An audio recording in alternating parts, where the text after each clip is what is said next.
नमस्कार, मी अक्षय तुम्हा सर्वांचं एडियन बातमीपत्रात मनपूर्वक स्वागत करतोय। आज दिवसभरात घडलेल्या संपूर्ण घटनांचा आढावा आपल्याला घ्यायचाच आहे, परंतु त्या अगोदर नजर टाकूया आज दिवसभरात घडलेल्या काही महत्त्वाच्या आणि ठळक घडामोडींवरती। मराठा समाजाच्या मुद्द्याला घेऊन मनोज जरांगे पाटील पुन्हा एकदा बसणार आमरण उपोषणाला। अंतरवाली सराटीकडे समाज बांधव लावणार पुन्हा हजेरी, सरकारला जरांगे यांचा इशारा। तर ग्राम पातळीवरती केंद्र व राज्य शासनाच्या योजना प्रभावीपणे राबवण्यासाठी तालुका पातळीवरून क्षेत्रीय भेटी वाढवण्याच्या प्रशासक विकास मीना यांच्या सूचना। आता बघूया सविस्तर बातम्या। मराठा आरक्षणाच्या मुद्द्याला घेऊन मराठा योद्धा मनोज जरांगे पाटील पुन्हा एकदा आमरण उपोषणाला बसणार असून या उपोषणासंदर्भात माध्यमांशी बोलताना त्यांनी सरकारला इशारा दिलाय। मागण्या तर सरकारला माहितच आहे, 1.5-2 पावणे 2 वर्ष झाले आता ते काय त्यांच्या पाठ झाल्यात। त्या एखाद्या परीक्षेत जर प्रश्न आला तर कुठलाही सरकारमधला मंत्री आमदार त्याचं उत्तर देऊ शकतो। आमची मागणी सरसकट मराठा समाजाला कुणबी प्रमाणपत्र देणं ही आमची मूळ मागणी आहे। उद्या 26 तारखेला 1 वर्ष पूर्ण होते सगळ्या सोयरीची अधिसूचना काढलेली, तुम्ही कधी तिची अंमलबजावणी करणार? अशा गॅजेट पासूनच्या सगळ्या मागण्या सरकारकडे आम्ही दिलेल्या आहेत। हैदराबादचं गॅजेट आहे, सातारा संस्थांचं आहे, बॉम्बे गव्हर्नमेंटचं आहे, औंध संस्थांचं आहे। ते लागू नेमकं तुम्हाला कधी करायचं?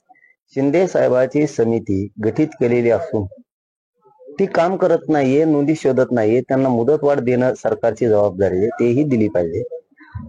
ज्या नोंदी सापडल्या ते प्रमाणपत्र मिळणं आवश्यक आहे, व्हॅलिडिटी निघणं आवश्यक। केसेस वापस घेऊ म्हणलेले गोरगरीब मराठ्यांच्या पोरांवरती गुन्हे दाखल विनाकारण केले। अशा 8-9 मागण्या सरकारकडे आम्ही दिले, त्यासाठी उद्यापासून आमरण उपोषण कठोरपणानं सुरू होत आहे। कारण शेवटी काय असतं बघा, आपल्या लेकरा बाळांच्या आयुष्याच्या प्रश्नासाठी आपण लढलं पाहिजे। त्यांचा खूप मोठा आक्रोश आहे। एखाद्या टक्क्यानं जर लेकर हुकले तर मोठमोठ्या नोकऱ्यांपासून लांब जाते, त्यांच्या आयुष्याचं वाटोळं होतं। उच्च शिक्षण, मोठं शिक्षण त्यांना मिळत नाही। यासाठी आपल्याला संघर्ष करावा लागतो। ज्या समाजाला आपण मायबाप म्हणलेलं आहे त्या समाजाला मुलगा म्हणून पुढे होऊन काम करणं त्या समाजासाठी माझं कर्तव्य आणि ते मी करतोय। आणि समाजही मला कधी उघडं पडतं, मला अनुभव आहे मोठा। माझा समाज मला कधी उघडं पडू देत नाही। काम धंदे बाजूला फेकून सगळे अंतरवालीकडे निघतात। आजच बघितलं तुम्ही, झाला मंडप गर्दी मंडपात, म्हणजे लोक निघाले अंतरवालीकडे। छत्रपती संभाजीनगर पोलीस आयुक्त प्रवीण पवार यांच्या मार्गदर्शनाखाली रेल्वे स्टेशनमध्ये मॉक ड्रिल घातपात कारवाईसाठी घुसलेल्या 2 अतिरेक्यांना पकडण्यात आलाय। 26 जानेवारी प्रजासत्ताक दिनाच्या पार्श्वभूमीवरती छत्रपती संभाजीनगर पोलिसांची ही मोठी कारवाई आहे। खुलताबाद शहरात घृष्णेश्वर विद्यालयात सडक सुरक्षा सप्ताह अभियानाचं आयोजन करण्यात आलं होतं। सडक सुरक्षा नियम संबंधित सखोलासह औरंगाबाद ग्रामीण वाहतूक शाखेचे पोलीस निरीक्षक किशोर पवार यांनी या प्रसंगी विद्यार्थ्यांना मार्गदर्शन केलं। रेल्वे स्टेशन परिसरामधून 2 अतिरेक्यांना पकडण्यात आलंय। साधारण 1.5 तास चाललेल्या या थरारामध्ये 2 अतिरेक्यांना पकडलंय। या मॉक ड्रिलद्वारे शहरातील यंत्रणेचा वचक किती नियोजनबद्ध आहे याची प्रचिती यावेळी आली आहे। आज दिनांक 23 जानेवारी रोजी सायंकाळी 5:30 वाजता अतिरेकी घुसले असल्याने आज संध्याकाळी कंट्रोल कॉल आल्यानंतर स्थानिक पोलीस म्हणजेच GRP railway police, RPF railway सुरक्षा दल, घातक पथक म्हणजेच QRT पथक, दंगा काबू पथक, बॉम्ब शोधक व नाशक पथक, श्वान शेरा सह श्वान पथक, ATS दहशतवाद विरोधी पथक, विशेष शाखा पथक, शहरातील विविध पोलीस स्टेशनचे पोलीस पथक, अग्निशमन दल एका पाठोपाठ एक गाड्यांच्या रांगा लागल्या होत्या। यावेळी 2 ते 3 रेल्वे येण्याची वेळ असल्याने गर्दी मोठ्या प्रमाणात होती। अचानक मोठा फौजफाटा रेल्वे स्टेशनमध्ये तैनात झाल्यामुळे प्रवासी व नागरिकांमध्ये भीतीचं वातावरण निर्माण झालं होतं। रेल्वे स्टेशन परिसरामध्ये 2 अतिरेक्यांना साधारण 1.5 तास चाललेल्या थरारामध्ये 2 अतिरेक्यांना पकडण्यात आलं। या मॉक ड्रिलद्वारे शहरातील यंत्रणेचा किती वचक आहे आणि नियोजनबद्ध आहे याची प्रचिती यावेळी उपस्थित प्रवाशांना आली। सडक सुरक्षा नियम संबंधित सखोलासह औरंगाबाद ग्रामीण वाहतूक शाखेचे पोलीस निरीक्षक किशोर पवार यांनी या प्रसंगी विद्यार्थ्यांना मार्गदर्शन केलं। खुलताबाद शहरात घृष्णेश्वर विद्यालयात सडक सुरक्षा सप्ताह अभियानाचं आयोजन करण्यात आलं होतं। या कार्यक्रमाच्या अध्यक्षस्थानी विद्यालयाचे प्राचार्य तथा मुख्याध्यापक संजय वरकड हे होते, तर प्रमुख पाहुणे म्हणून खुलताबाद नगरीचे प्रथम वर्ग न्यायाधीश निलेश नंदलकर, खुलताबाद पोलीस स्टेशनचे पोलीस निरीक्षक संजय फराटे, औरंगाबाद ग्रामीण वाहतूक शाखेचे पोलीस निरीक्षक किशोर पवार, वकील संघाचे अध्यक्ष मच्छिंद्र खोसरे, विभाग प्रमुख ललिता मेवाळ हे प्रमुख पाहुणे होते। ग्रामीण वाहतूक शाखेचे पोलीस निरीक्षक किशोर पवार बोलताना म्हणाले की आपला जीव अनमोल असल्याने मोटारसायकल चालवताना नेहमी हेल्मेटचा वापर करणं गरजेचं आहे। वाहन चालवताना मोबाईल फोनचा वापर टाळणं गरजेचं असून अत्यावश्यक फोन असल्यास आपली गाडी रस्त्याच्या कडेला घेऊन बोलणं गरजेचं आहे। मोटारसायकलवर ट्रिपल सीट प्रवास हा कायद्याने गुन्हा आहे। मद्यप्राशन करून वाहन चालवल्यास अपघात होऊ शकतो, त्यामुळे आपला व समोरच्या व्यक्तीच्या जीवाला धोका पोहोचू शकतो। पालकांना आपले 15-16 वर्षाच्या मुलांच्या हातात चालवण्यासाठी वाहन देणं हा कायद्याने गुन्हा आहे। सडक सुरक्षा नियम संबंधित सखोल असं औरंगाबाद ग्रामीण वाहतूक शाखेचे पोलीस निरीक्षक किशोर पवार यांनी या प्रसंगी विद्यार्थ्यांना मार्गदर्शन केलं। यावेळी प्रथम वर्ग न्यायाधीश निलेश नंदलकर यांनी सुद्धा विद्यार्थ्यांना सडक सुरक्षेविषयी माहिती दिली। यावेळी कार्यक्रमाचं प्रास्ताविक पोलीस निरीक्षक धनंजय फराटे यांनी केलं, तर अध्यक्षीय समारोप विद्यालयाचे मुख्याध्यापक तथा प्राचार्य संजय वरकड यांनी केला। या कार्यक्रमाचं सूत्रसंचालन राजेंद्र सूर्यवंशी यांनी केलं, तर आभार मधुकर नागपुरे यांनी मानलं। एडियनसाठी तालुका प्रतिनिधी हुसेन पटेल, खुलताबाद। 972 एवढे मृत्यू झाले आणि त्यापेक्षा जवळपास दुप्पट म्हणजे 3 लाख मृत्यू म्हणजे लोक कायमचे जायबंदी झाले। तर एवढ्या मोठ्या प्रमाणावर भारतामध्ये रस्ते अपघात होतात, त्याचं कारण आहे की भारत हा तुम्हाला माहिती आहे की सर्व म्हणजे जगामध्ये लोकसंख्येनुसार दुसऱ्या क्रमांकाचा देश आहे आणि भारतामधलं दळणवळण हे प्रामुख्याने रस्त्यावरचं आहे, म्हणजे रस्ते मार्गाने दळणवळण। आणि याचा परिणाम असा आहे की जगामध्ये सर्वात जास्त अपघाताची संख्या आणि अपघातामध्ये मृत्यू पडणाऱ्या व्यक्तींची संख्या ही जगात भारताचा पहिला क्रमांक आहे।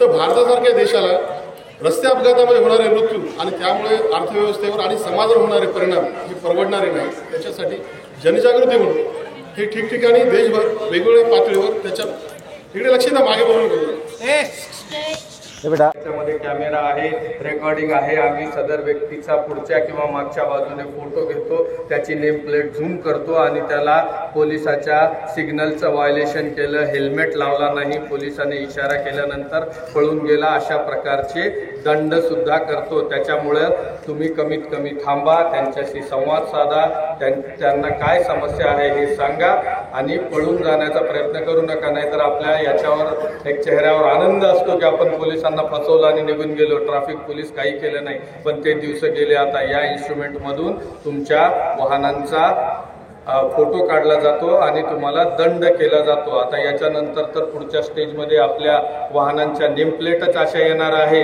की त्याच्यामुळे तुम्ही तुमच्या दुर्बल होऊन जातो त्यामुळं आमचं एक उद्दिष्ट आहे किंवा सगळ्यांना जनजागृती व्हावी। तुम्ही मुलं तुमच्या घरातल्यांना पण सांगू शकता की बाबा मला अजून 18 वर्ष पूर्ण व्हायचं, मी गाडी चालवत नाही, मी लायसन्स काढेन तेव्हाच मी गाडी चालवेन। आता सगळ्यांनी ठरवायचं आजपासून। आणि मी तुमच्यासाठी एक शाळांना विनंती करतो की तुम्ही RTO औरंगाबादला एक दर महिन्यातून एक दिवस खुलताबादला कॅम्प घ्यायला सांगा।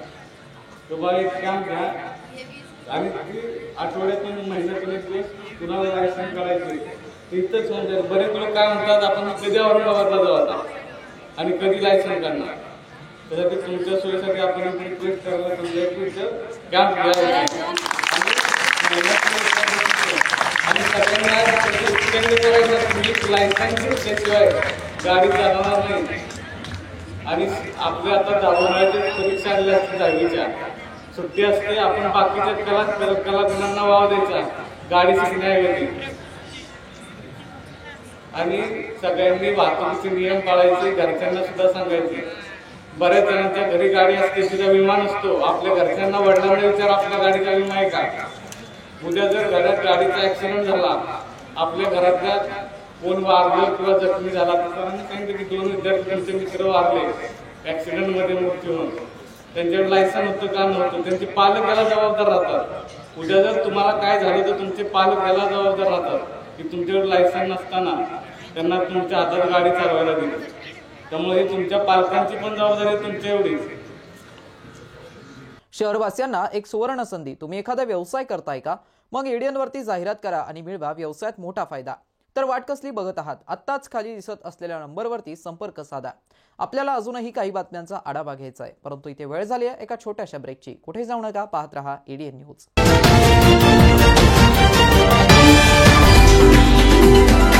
अनेकांच्या मनात स्वप्न असते की देशाची सेवा करायची, परंतु काही लोकच योग्य प्रशिक्षण घेऊन ते वास्तवात पूर्ण करतात.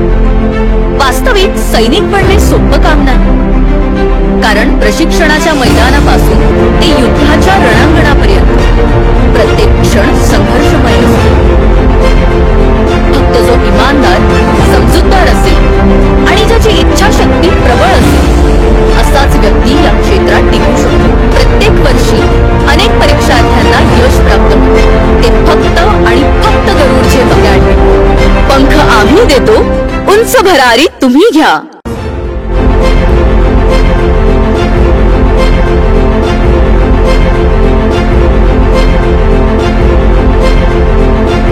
बॉस बिगेस्ट ओला सीजन सेल. खरीदिए ओला एस पूरी रेंज पर मूव ओएस फीचर्स, 8 साल की battery warranty, hyper charging credit और चुनिंदा कार्ड पर 25,000 तक की छूट पाएं. टॉल सर्विस के साथ 1 दिन की सर्विस गारंटी या एक अतिरिक्त S1 पाएं. जल्दी करें, सीमित अवधि का ऑफर.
मस्त मास्क पहना रे तूने. Thank you sir. वो जान बचाने के लिए पहनना पड़ता है ना सर. रेडीमेड है या टेलर मेड है? ऑनलाइन ऑर्डर किया है सर. एक और है क्या? है ना सर. देना. बहुत मस्त लगे आपको. ये ना सर. सर ना भाई, जान बचाने के लिए बाइक चलाते वक्त सिर्फ खोपड़े पे मास्क पहनेगा तो खोपड़े को कौन बचाएगा? समझ गया सर. हेलमेट ऑनलाइन ऑर्डर कर, वरना हमेशा के लिए ऑफलाइन हो सकता है. Okay sir. ये ले. चल हम ये भी ऑनलाइन भर दे. हेलमेट पहने, ट्रैफिक नियमों का पालन करे, जिंदगी के सफर को सुरक्षित रखे.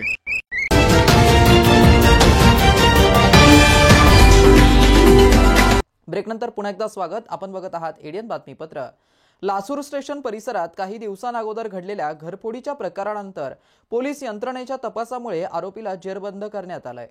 गणेश अशोक कोठारी, वय 36 वर्ष, राहणार लासूर स्टेशन, तालुका गंगापूर, जिल्हा संभाजीनगर, यांनी पोलीस स्टेशन सिल्लेगाव येथे येऊन तक्रार दिली की पत्नी व 2 मुलींसह शिर्डी येथे लग्नाला गेले असता तिथून शिर्डीला मुक्काम केल्यानंतर ती घरी परत आले असता घरातील सामान अस्ताव्यस्त पडलं होतं. तर कपाटाचा दरवाजा उघडा होता. त्यावेळी पत्नी व मुलीसह जिन्यातील गेट पाहिलं तेव्हा गेटचा कडिकोंदा तुटलेला होता. स्टोर रूमचा दरवाजा देखील तुटलेला होता. तसेच स्टोर रूमची खिडकीची जाळी कापली होती. तेव्हा त्यांच्या लक्षात आलं की कोणीतरी अज्ञात चोरट्याने घराची खिडकी तोडून आत प्रवेश करून कपाटातील सोन्या आणि चांदीचे दागिने, तब्बल 73,87,000 रुपये किमतीची रोख रक्कम, 1,50,000 असा एकूण 75,37,000 रुपयांचा मुद्देमाल चोरी केल्याचं त्यांनी पोलीस स्टेशनमध्ये दाखल केलेल्या गुन्ह्यामध्ये सांगितलं आहे. डॉक्टर विनयकुमार राठोड, पोलीस अधीक्षक, यांनी नमूद गुन्हा उघडकीस आणण्याच्या अनुषंगाने स्थानिक गुन्हे शाखा व पोलीस ठाणे सिल्लेगाव यांना समांतर तपास करण्याच्या सूचना दिल्या होत्या.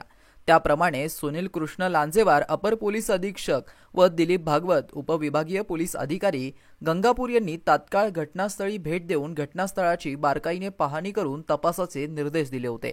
यावरून स्थानिक गुन्हे शाखा व शिल्लेगाव पोलिसांची पथके तयार करून गुन्ह्यातील आरोपींचा शोध घेत असताना गोपनीय बातमीदार व तांत्रिक विश्लेषणाच्या आधारे सदरच्या गुन्ह्यातील आरोपी सुनील संतोष कांबळे वय 27 वर्ष राहणार नूतन वसाहत लहुजी चौक जालना हल्ली मुक्काम गोपीनाथ नगर लासूर स्टेशन तालुका गंगापूर, मारुती उर्फ मारी कचरू आव्हाड वय 21 वर्ष राहणार कलंदर कॉलनी लासूर स्टेशन, पवन उर्फ चेतन दत्तू देवकर वय 19 वर्ष राहणार बस स्टँड गल्ली लासूर स्टेशन या आरोपींना रेल्वे स्टेशन ठाणे राहत्या घरून ताब्यात घेण्यात आलं होतं। ही कारवाई डॉक्टर विनय कुमार राठोड, पोलीस अधीक्षक सुनील लांजेवार, अपर पोलीस अधीक्षक दिलीप भागवत, उपविभागीय पोलीस अधिकारी गंगापूर यांच्या मार्गदर्शनाखाली स्थानिक गुन्हे शाखेचे पोलीस निरीक्षक सतीश वाघ, पोलीस स्टेशन सिल्लेगाव पोलीस निरीक्षक सलीम चाऊस, सहाय्यक पोलीस निरीक्षक पवन इंगळे, पोलीस उपनिरीक्षक योगेश खटाने, पोलीस अंमलदार नामदेव शिरसाट, सुनील खरात, संतोष पाटील, वाल्मिक निकम, तात्यासाहेब बेंदर, विठ्ठल डोके, गोपाल पाटील, शिवनाथ चनगे, अशोक वाघ, राहुल गायकवाड, योगेश तरमळे, जीवन घोलप, संतोष डमाळे, हनुमंत सातपुते यांनी केली आहे। आझाद अली शाह शिक्षण संस्थेद्वारे दौलताबाद येथे संचलित शायनिंग स्टार मराठी व इंग्रजी माध्यमिक शाळेमध्ये MGM वस्तानवी शाळेत शिक्षक दिन उत्साहात संपन्न झालाय। आझाद अली शाह शिक्षण संस्थेद्वारे संचलित MGM वस्तानवी उर्दू प्राथमिक व माध्यमिक शाळेत आज शिक्षक दिन उत्साहात साजरा करण्यात आलाय। यावेळी कार्यक्रमाचे अध्यक्ष संस्थेचे अध्यक्ष सय्यद फैमून ह्या होत्या, तर प्रमुख पाहुणे म्हणून प्राथमिक शाळेच्या मुख्याध्यापिका अमरीन खान, माध्यमिक शाळेचे मुख्याध्यापक शेख जाकेरिया आदी उपस्थित होते। सर्वप्रथम माध्यमिक शाळेच्या विद्यार्थ्यांनी स्वागतपर गीत सादर करून आलेल्या मान्यवरांचा परिचय व पाहुण्यांचा सत्कार पुष्पगुच्छ व शाल देऊन केला। त्यानंतर विद्यार्थ्यांनी शिक्षक दिनानिमित्त डॉक्टर सर्वपल्ली राधाकृष्णन शिक्षक कसे असावे, त्यांचे शिक्षण, त्यांच्यावरती संस्कार करताना शिक्षकांचा जीवनातील महत्त्व काय, अशा विविध विषयांवरती मनोगत व्यक्त करून उपस्थितांची त्या विद्यार्थ्यांनी मने जिंकली। तसेच विद्यार्थ्यांनी विविध शिक्षकांची भूमिका साकारण्याचा प्रयत्न करून लहान चिमुकल्यांना शिकवण्याचा अनुभव घेतला। प्राथमिक शाळेच्या मुख्याध्यापिका अमरीन खान यांनी उपस्थितांना शिक्षक दिनाच्या शुभेच्छा देऊन शिक्षकाचं जीवनात किती महत्त्व आहे हे पटवून देण्यासाठी अनेक उदाहरणे दिली। तसेच देशाच्या आणि समाजाच्या प्रगतीसाठी शिक्षक किती महत्त्वाचं आहे हे समजावून सांगितलं।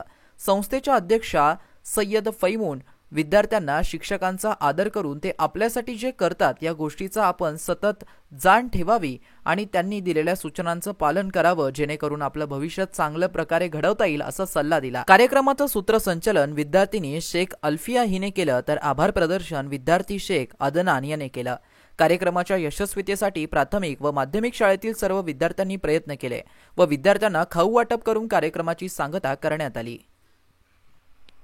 छत्रपती संभाजीनगर मध्य मतदारसंघात आमदार प्रदीप जयस्वाल यांच्या विशेष प्रयत्नातून हर्सुल जन्मज्योती श्री गजानन महाराज मंदिराच्या शेजारील रस्त्याच्या सिमेंट कॉन्क्रीट भूमिपूजन ऋषिकेश जयस्वाल यांच्या हस्ते करण्यात आले। या रस्त्यामुळे परिसरातील नागरिकांना अंतर्गत दळणवळण करण्यासाठी चांगली सोय उपलब्ध होणार आहे।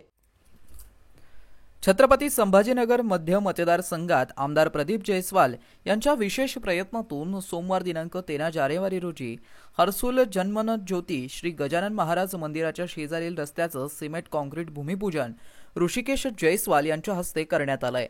या रस्त्यामुळे परिसरातील नागरिकांना अंतर्गत दळणवळण करण्याची चांगली सोय उपलब्ध होणार आहे।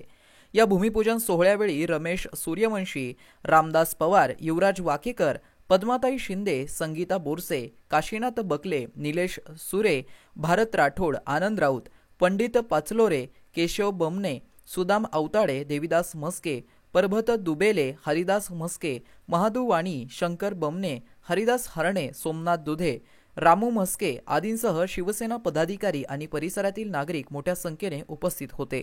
ग्राम पातळीवरती केंद्र व राज्य शासनाच्या योजना प्रभावीपणे राबवण्यासाठी तालुका पातळीवरून क्षेत्रीय भेटी वाढवण्याच्या सूचना जिल्हा परिषदेचे मुख्य कार्यकारी अधिकारी तथा प्रशासक विकास मीना यांनी शासनाच्या वतीने राबवल्या जाणाऱ्या विविध योजनांचा आढावा घेण्यासाठी आज वेरूळ सभागृहामध्ये समन्वय सभाचं आयोजन करण्यात आलं होतं। ग्राम पातळीवरती केंद्र व राज्य शासनाच्या योजना प्रभावीपणे राबवण्यासाठी तालुका पातळीवरून क्षेत्रीय भेटी वाढवण्याच्या सूचना जिल्हा परिषदेचे मुख्य कार्यकारी अधिकारी तथा प्रशासक विकास मीना यांनी दिल्यात. त्यांच्या अध्यक्षतेखाली आज समन्वय सभेचं आयोजन करण्यात आलं होतं. गाव पातळीवरती शासनाच्या वतीने राबवल्या जाणाऱ्या विविध योजनांचा आढावा घेण्यासाठी आज वेरूळ सभागृहात समन्वय सभेचं आयोजन करण्यात आलं होतं. या समन्वय सभेमध्ये मुख्य कार्यकारी तथा प्रशासक विकास मीना यांनी जिल्हा ग्रामीण विकास यंत्रणा अंतर्गत घरकुल, रमाई, शबरी, मोदी आवास योजना, स्वच्छ भारत मिशन, घनकचरा सांडपाणी व्यवस्थापन, ODF प्लस, जल जीवन मिशन अंतर्गत वैयक्तिक नळ जोडणी, सोर्स टॅकिंग, केंद्र शासनाच्या संकेतस्थळावरती अपलोड करणं, आरोग्य, आयुष्यमान कार्ड, मुख्यमंत्री 100 दिवस कार्यक्रम, आपले सरकार सेवा केंद्र, प्रत्येक ग्रामपंचायतमधून किमान 100 लखपती दिदींची निवड, ई-ऑफिस, ग्राम सुरक्षा यंत्रणा, ग्रामपंचायत कर वसुली, संत सेवालाल महाराज बंजारा तांडा वस्ती समृद्धी योजना, ग्रामपंचायतमध्ये कचरा नियोजनाबाबत विस्तृत आढावा घेऊन तात्काळ कामे पूर्ण करणे, या कामामध्ये हलगर्जीपणा करणाऱ्या संबंधित अधिकारी व कर्मचाऱ्यांवरती कारवाई करण्याच्या सूचना मुख्य कार्यकारी अधिकारी तथा प्रशासक विकास मीना यांनी दिल्यात. या समन्वय सभेला जिल्हा ग्रामीण विकास यंत्रणाचे प्रकल्प संचालक अशोक शिरसे, उपमुख्य कार्यकारी अधिकारी सामान्य प्रशासन राघवेंद्र घोरपडे, जलजीवन मिशनचे प्रकल्प संचालक राजेंद्र देसले, कार्यकारी अभियंता बांधकाम सुखदेव काकड, कार्यकारी अभियंता सिंचन विजय कांबळे, समाज कल्याण अधिकारी साहेबराव चव्हाण, सहाय्यक प्रकल्प संचालक उल्हास खळेगावकर, सर्व गटविकास अधिकारी, सर्व तालुका आरोग्य अधिकारी, ग्रामीण पाणी पुरवठ्याचे उपअभियंता, गट समन्वयक, समूह समन्वयक, सहाय्यक कार्यक्रम अधिकारी उपस्थित होते. हिंदू हृदय सम्राट शिवसेना प्रमुख बाळासाहेब ठाकरे यांच्या जयंतीनिमित्त रेड स्वास्तिक सोसायटी शाखा छत्रपती संभाजीनगर व शिवसेना विभाग प्रमुख संजयनगर गणेश बबनराव कुलकर्णी यांच्या वतीने राजूभाऊ वैद्य महानगर प्रमुख छत्रपती संभाजीनगर यांच्या मार्गदर्शनाखाली संजयनगर येथील ज्ञानप्रसार प्राथमिक शाळा येथील विद्यार्थ्यांची आरोग्य तपासणी व रक्तगट तपासणी करण्यात आली. यावेळी रेड स्वास्तिक सोसायटीचे अध्यक्ष KB गवळी, सहसचिव वसंत हद्राळे, रेखाताई जयस्वाल तसेच प्रमुख पाहुणे म्हणून शिवसेना उपशहर प्रमुख छत्रपती संभाजीनगर पूर्व जयसिंग भैया होलिये उपस्थित होते. शाळेचे संस्थाचालक मनोज विधाते तर वॉर्डातील ज्येष्ठ नागरिक नंदकिशोर मैने मामा, भगवान डिवटे, सुनेताताई खुदभैये, हरिभक्त पारायण, चैतन महाराज बोबडे हे उपस्थित होते. डॉक्टर सोनी, डॉक्टर साक्षी कोडेवार यांनी मुलांची आरोग्य तपासणी यशस्वीपणे पार पाडली. कार्यक्रम यशस्वी करण्यासाठी रवी कोलते, पवन काळे, शेख हमीद तसेच शाळेतील शिक्षक मनोज लकडे सर, अमोल हलवडे, शंकर आडे आदींनी परिश्रम घेतले. शेवटी पुन्हा एकदा नजर टाकूया आज दिवसभरात घडलेल्या काही महत्त्वाच्या आणि ठळक घडामोडींवरती. मराठा समाजाच्या मुद्द्याला घेऊन मनोज जरांगे पाटील पुन्हा एकदा बसणार आमरण उपोषणाला. अंतरवाली सराटीकडे समाज बांधव लावणार पुन्हा हजेरी, सरकारला जरांगे यांचा इशारा. तर ग्राम पातळीवरती केंद्र व राज्य शासनाच्या योजना प्रभावीपणे राबवण्यासाठी तालुका पातळीवरून क्षेत्रीय भेटी वाढवण्याच्या प्रशासक विकास मीना यांच्या सूचना. आणि याबरोबरच हे बातमीपत्र इथेच संपलं. पुन्हा भेटूया पुढील बातमीपत्रात. तोपर्यंत पाहत रहा आपल्या हक्काचं बातमीपत्र ADN न्यूज.